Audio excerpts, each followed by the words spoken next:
তো দেখো, দারুণ একটা রিজনিং ইম্পর্ট্যান্ট জিআই, যেটা অনেকবার পরীক্ষায় এসছে এবং আবারও আসবে। অনেকেই এটা করতে গিয়ে মেকে মিস করে ফেলছে ভুলবশত। তো দেখো, এটা খুব ইজি জিআই। এটা 1, এটা 9, এটা 25, এটা 4, এটা 36, এটা 16, 9, 25, এখানে কত হবে? তো দেখো, এগুলো সব যেন বর্গ সংখ্যা আছে, তো খুব দেখেই মনে হচ্ছে যেন এটা হয়ে যাবে, কিন্তু না। এটা কত? 1-এর স্কয়ার। এটা কত? 3-এর স্কয়ার। এটা কত? 5-এর স্কয়ার। তাহলে কি 1, 3, 5, তাহলে সব ডিফারেন্স কত? 2। তাহলে দেখ, এটা 2-এর স্কয়ার, এটা 4-এর স্কয়ার, এটা 6-এর স্কয়ার, ডিফারেন্স কত? 2, 4, 6, সব ডিফারেন্স কত? 2, 2। তাহলে এটা 3-এর স্কয়ার, এটা 5-এর স্কয়ার, তাহলে এখানে কত হবে? 3, 5, তাহলে যে 2 ডিফারেন্স হলে এটা কত হবে? 7। তাহলে 2-এর 2 ডিফারেন্স, 7-এর স্কয়ার, তাহলে এটা হবে কত? 49। Very very important GI. Maximum ছেলেমেয়ে সব 64 করে ফেলছে, কিন্তু এটা হবে না।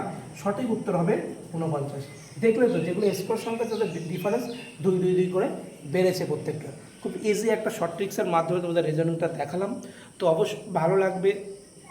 ভালো লাগলে চ্যানেলটি অবশ্যই লাইক, শেয়ার অ্যান্ড সাবস্ক্রাইব করবে, তাহলে উৎসাহিত হয়ে আরও সুন্দর সুন্দর ভিডিও তোমাদের সামনে নিয়ে আসবো।